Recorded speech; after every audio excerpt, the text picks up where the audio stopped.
عليه ونعوذ بالله من شرور أنفسنا ومن سيئات أعمالنا من يهده الله فلا مضل له ومن يضلل فلا هادي له ونشهد أن لا إله إلا الله وحده لا شريك له ونشهد أن سيدنا وسندنا ومولانا محمدا عبده ورسوله صلى الله تعالى عليه وعلى آله وأصحابه وبارك وسلم تسليما كثيرا كثيرا. أما بعد فأعوذ بالله من الشيطان الرجيم. بسم الله الرحمن الرحيم. ولا تحسبن الذين قتلوا في سبيل الله أمواتا بل أحياء عند ربهم يرزقون. وقال الله تبارك وتعالى وتقدس في كلامه المقدس في مقام آخر: وقرن في بيوتكن ولا تبرجن تبرج الجاهلية وأقمنا الصلاة وآتينا الزكاة وأطعنا الله ورسوله إنما يريد الله ليذهب عنكم الرجس أهل البيت ويطهركم تطهيرا. عن أبي سعيد الخدري رضي الله عنه قال: قال رسول الله صلى الله عليه وسلم: الحسن والحسين سيدا شباب أهل الجنة. رواه الإمام الهمام الترمذي في جامعه.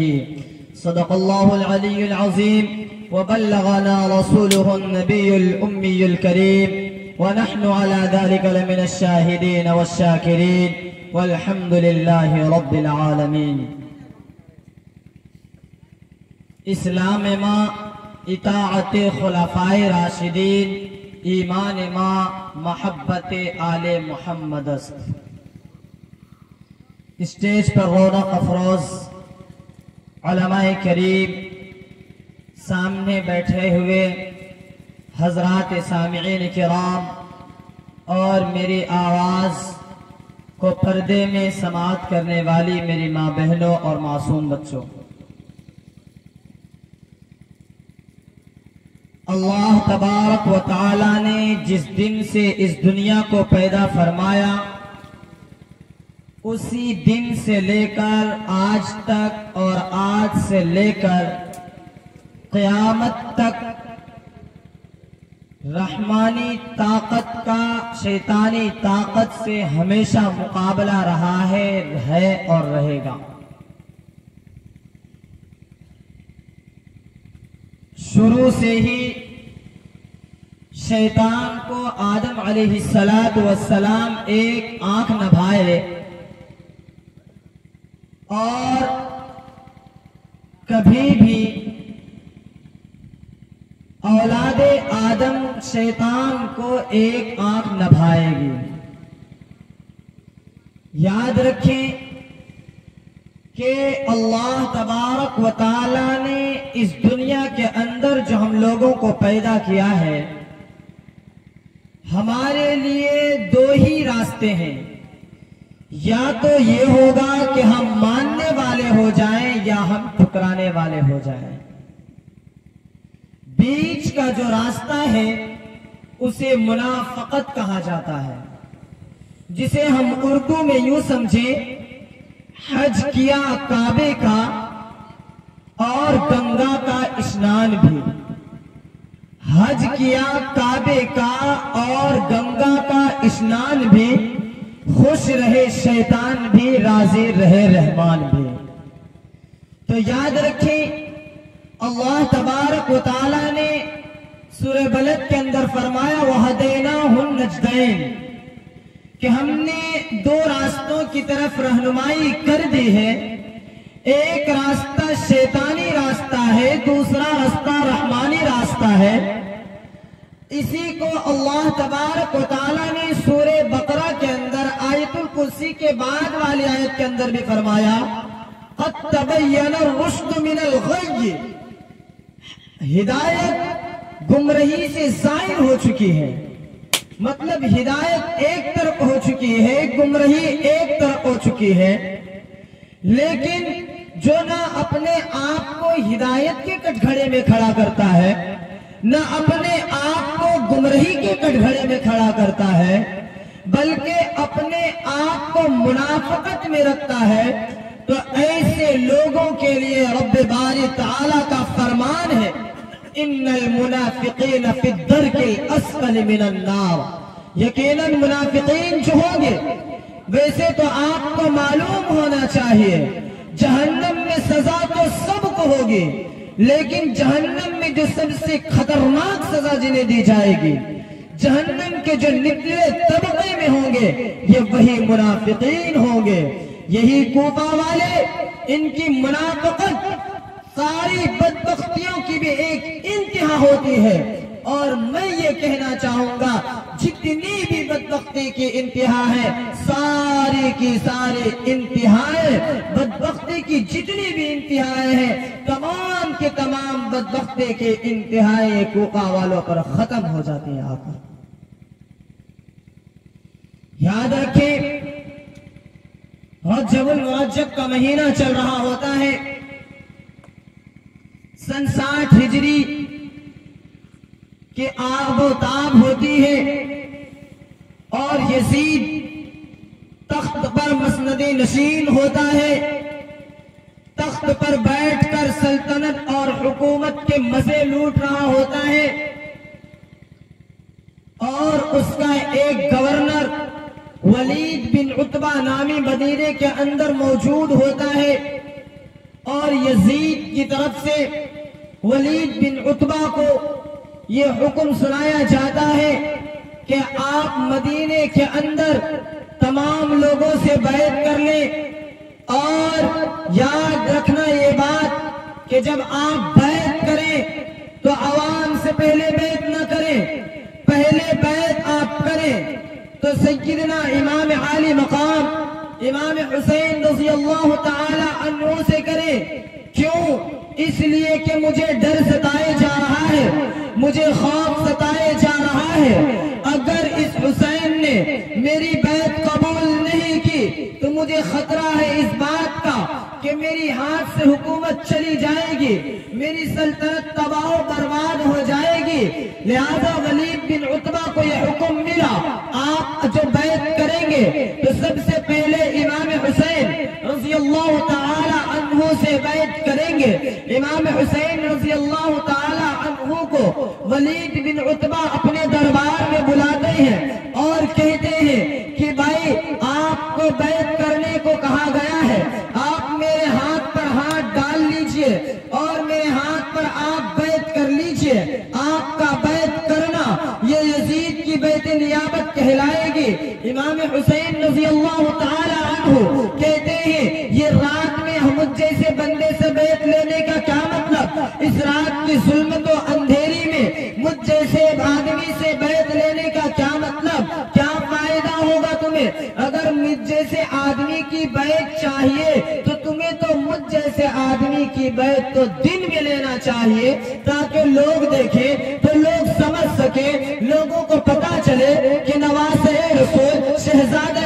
بطول امام عالی مقام امام حسین رضی اللہ تعالی عنہ نے یزید کے ہاتھ پر بیعت کر لیا ہے، پھر لوگ بھی بیعت کر لیں گے۔ امام حسین نے تو بیعت کا فائدہ بتایا تھا، امام حسین نے بیعت کا وعدہ تو نہیں کیا تھا، امام حسین نے تو بیعت کیا نہیں تھا۔ ولید بن عتبہ نے امام حسین کو جانے دیا، اور جب امام حسین رضی اللہ تعالی عنہ وہاں سے نکلے ہیں، رات ہی کے وقت میں امام حسین رضی اللہ تعالی عنہ مدینے سے نکل کر مکہ کی طرف روانہ ہو جاتے ہیں۔ یہ وہ مدینہ ہے جو شہر رسول ہے، مدفن رسول ہے، شہر پیغمبر ہے۔ یہ وہ مدینہ، وہ جگہ ہے، یہ مدینہ یثرب کی وادی ہے جنہیں آقائے نامدار جناب محمد رسول اللہ صلی اللہ علیہ وسلم نے اپنے وطن کو چھوڑ کر، اس مقدس زمین مکہ کو چھوڑ کر یثرب کی وادی کو اپنا وطن بنایا تھا۔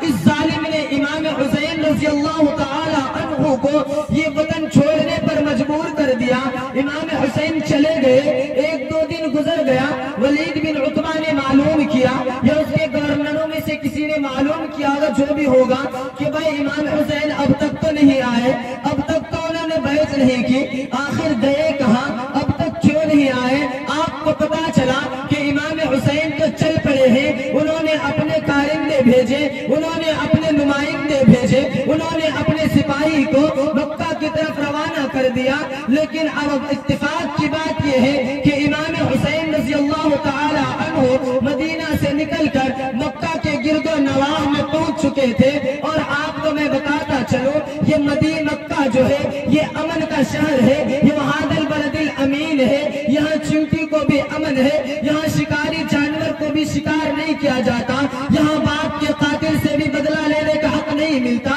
مکہ اتنا امن کی جگہ ہے، اللہ فرماتے ہیں وَمَن دَخَلَهُ كَانَ آمِنًا، جو بھی مکہ میں داخل ہو گیا وہ حالت امن میں آ کر مامون ہو جائے گا۔ مورخین و مفسرین لکھتے ہیں حتیٰ کہ مکہ کے اندر گھاس تک کاٹنا منع ہے، تو امام حسین رضی اللہ تعالی عنہ پر مکہ کے اندر حملہ کرے، امام حسین رضی اللہ تعالی عنہ کو تکلیف دے، یہ ہو نہیں سکتا کسی بھی صورت۔ بہرکیف امام حسین رضی اللہ تعالی عنہ نے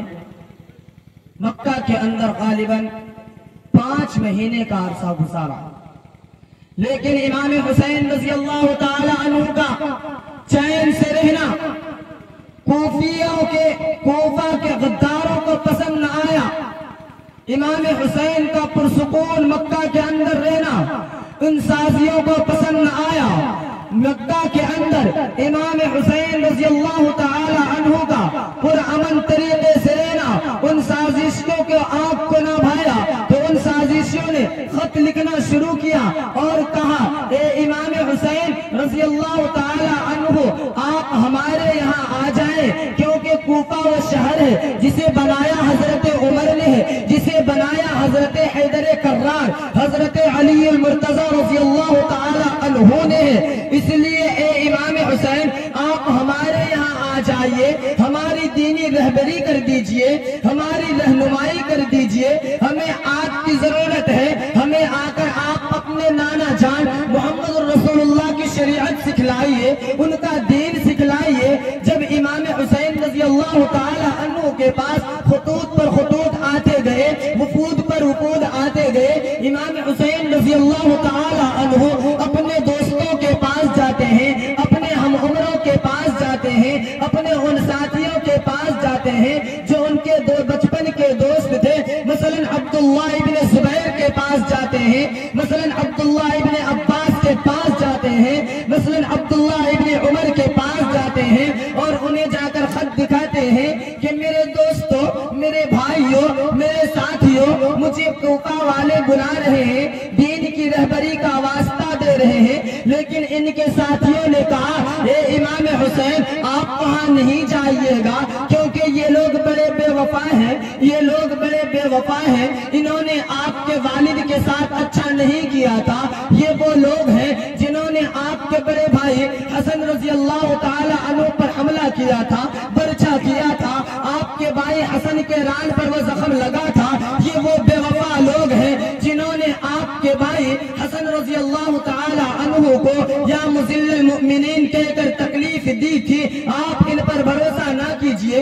امام حسین دیکھنے لگے، امام حسین کہنے لگے بھائی وہ بات تو ٹھیک ہے جو آپ سمجھا رہے مانتے ہیں، لیکن موجودہ جنریشن مجھے دین کا واسطہ دے رہی ہے، موجودہ نسل مجھے اللہ کا واسطہ دے رہی ہے، میرے نانا کے دین کی رہبری کا واسطہ دے رہی ہے، اس لیے اب تو مجھے جانا چاہیے۔ اب میں کیا کروں؟ اگر آج ہم نہیں جاتے ہیں تو یہ لوگ کل قیامت کے دن کہہ دیں گے ہم نے حسین کو بلایا تھا تاکہ یہ ہماری دینی رہنمائی کر سکے، اور یہ کہیں گے لیکن ہم گئے نہیں تھے، تو آپ بتائیں تو اس وقت ہم کیا جواب دیں گے؟ آپ اس وقت کیا ہم جواب دیں گے؟ آپ بتائیں تو صحیح۔ جب صحابہ نے دیکھا، آپ کے ساتھیوں نے دیکھا کہ امام حسین فیصلہ کر چکے ہیں، اب یہ جا کر رہیں گے، امام حسین رضی اللہ تعالی عنہ سے کہا اچھا اگر آپ ایسا ہی چاہتے ہیں تو ایک کام کریں،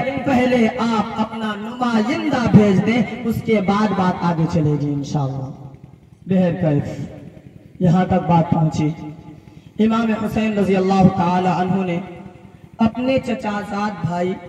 حضرت مسلم بن عقیل رضی اللہ تعالی عنہ کو بطور نمائندہ کوفہ کی طرف روانہ کر دیا۔ جب کوفہ روانہ کیا،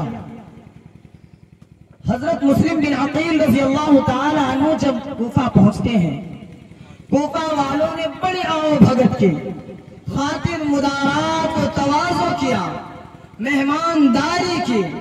کوفہ والوں نے خوب سراہا، اور حتیٰ کہ جامع مسجد کوفہ بھر گئی،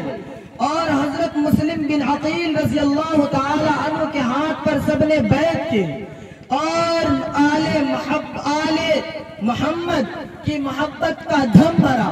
اور کہا ہم تو علوی ہیں، ہم تو حیدری ہیں، ہم تو حسینی ہیں، ہم آپ کے ہاتھ پر بیعت کرتے ہیں، آپ حسین رضی اللہ تعالی عنہما کو بلا لیجیے۔ امام حسین رضی اللہ تعالی عنہما کو انہوں نے خط لکھا، حضور جیسا آپ نے کہا تھا ویسے تو نہیں یہ لوگ، جیسا ہم نے سنا تھا ویسے تو نہیں ہے یہ لوگ، یہ تو ہماری خوب خاطرداری کر رہے ہیں، یہ تو ہماری آؤ بھگت کر رہے ہیں، یہ ہمیں تو پلکوں پر بٹھا کر رکھ رہے ہیں، خوب عزت و احترام کا معاملہ کر رہے ہیں، ہمیں سر پر اٹھائے گھوم رہے ہیں۔ حضور ہم نے دیکھا کہ حالات سازگار ہوتے جا رہے ہیں، اگر آپ مناسب سمجھیں تو وہاں سے سفر کر لیں، شروع فرما لیں۔ جب امام حسین رضی اللہ تعالی عنہ تک یہ خط پہنچا،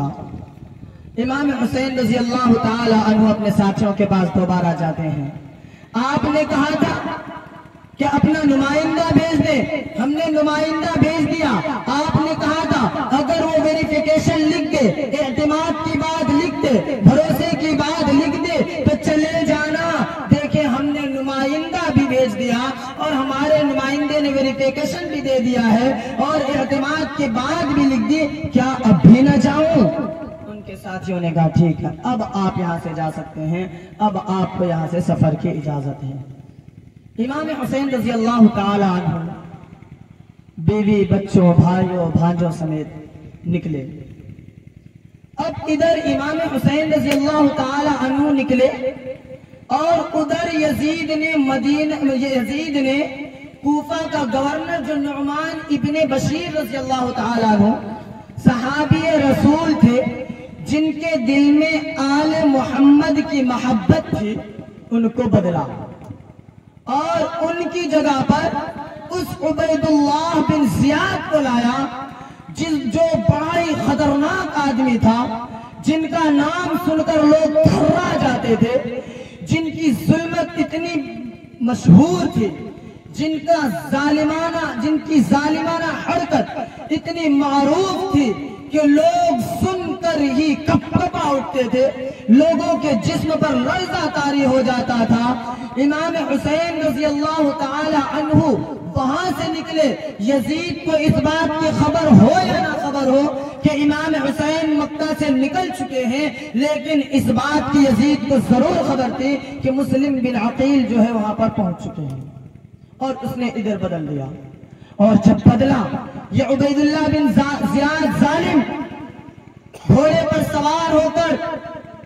چہرے پر نقاب باندھ کر چلتے جا رہا ہے، لوگوں کو ہٹاتے جا رہا ہے۔ آخر قصر عمارت گورنر ہاؤس پر پہنچتا ہے، اور وہاں جا کر اپنا نقاب کھولتا ہے، اور آواز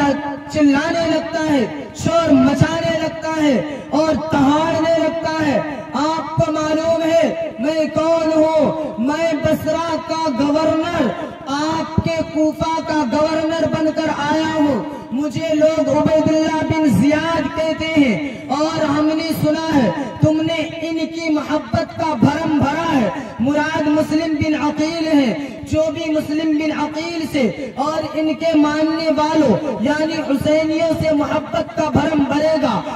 عبید اللہ بن زیاد ظالم نے اپنی میان سے تلوار نکالی اور ہوا میں لہرائی، اور کہا جو بھی ان کا ساتھ دے گا، جو بھی ان کی محبت کا بھرم بھرے گا، اس سے میری تلوار نمٹے گی۔ بتاؤ یہ کون ہے جو مسلم بن عقیل اور امام حسین رضی اللہ تعالی عنہ کی محبت کا بھرم بھرے؟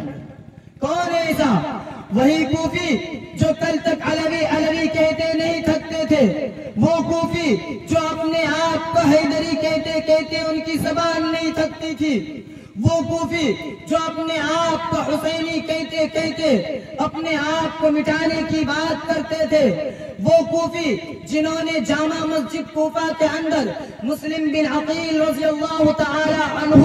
کے ہاتھ پر ہاتھ ڈال کر بیعت کی تھی، اس بے وفا کوفی نے، اس غدار کوفیوں نے مسلم بن عقیل رضی اللہ تعالی عنہ کو اور ان کے بیٹوں کو عبید اللہ بن زیاد کے حوالے کر دیا، اور عبید اللہ بن زیاد ظالم نے اس مسلم بن عقیل رضی اللہ تعالی عنہ کو بے دردی سے، بے رحمی سے، دھڑلے سے قتل کر دیا، ان کے بچوں کو بھی قتل کر دیا۔ یہ کوفی اپنے آپ کو علوی کہنے والے، یہ غدار کوفی، یہ سازشی کوفی، اپنے آپ کو حیدری کہنے والے، جب مسلم بن عقیل رضی اللہ تعالی عنہ کو عبید اللہ بن زیاد کی بارگاہ میں عبید اللہ بن زیاد کے سامنے پیش کیا، عبید اللہ بن زیاد نے ان کو بے دردی سے، بے رحمی سے قتل کر دیا۔ خدائے پاک کی قسم، جنہوں نے خوب خوشامد کر کے، منت و سماجت کر کے، خط و خطوط لکھ کر کے،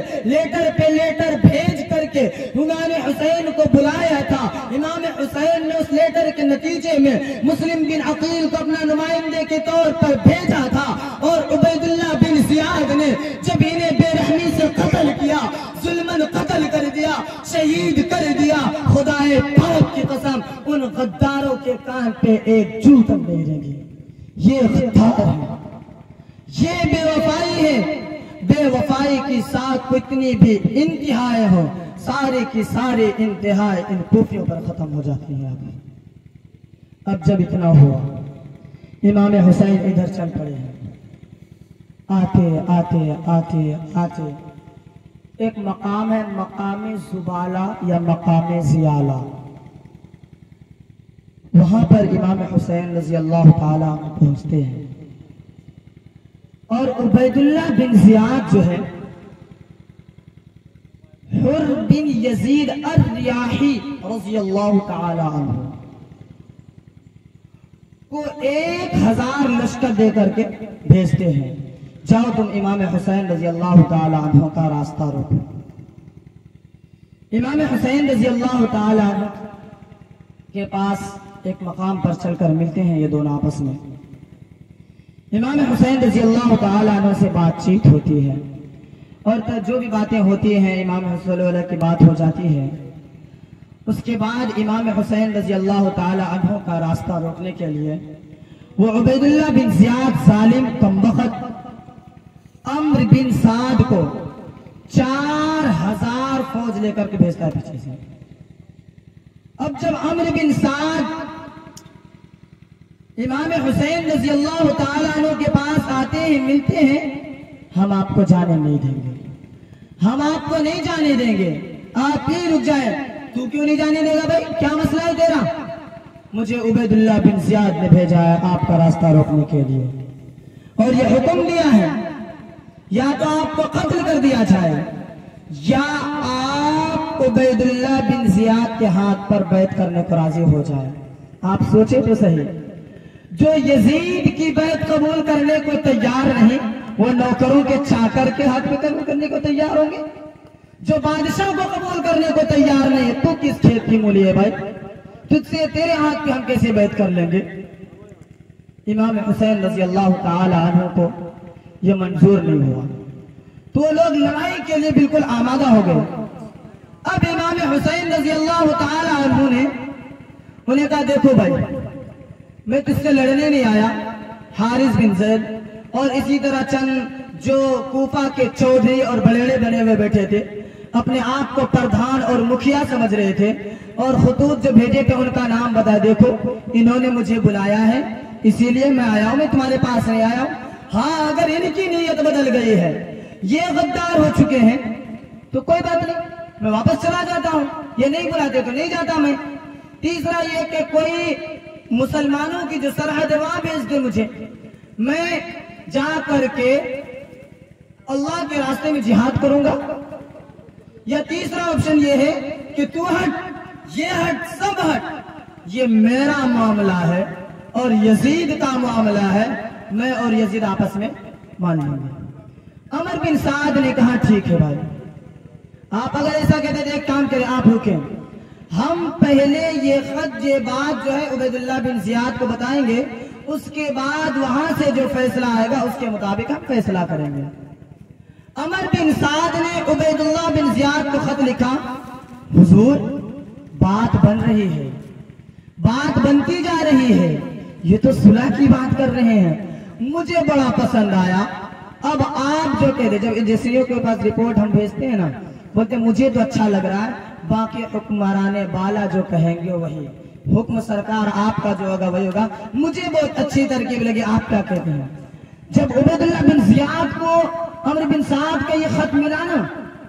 عبید اللہ بن زیاد جو ہے بولے یار یہ تو بات بہت پتے کی کر رہا ہے،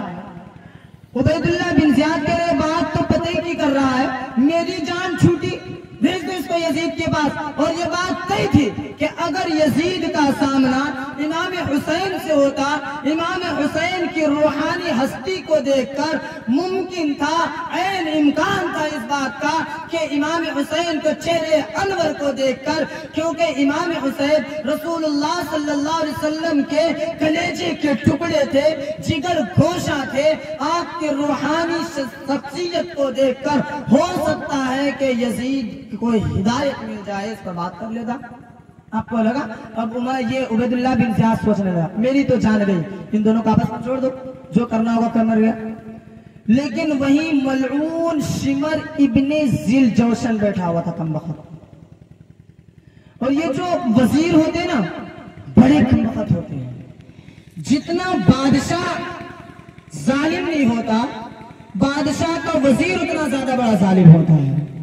آپ کو میں کو ایک بات یہاں پہ سمجھانے کے لیے کہتا ہوں، میں جتنا فرعون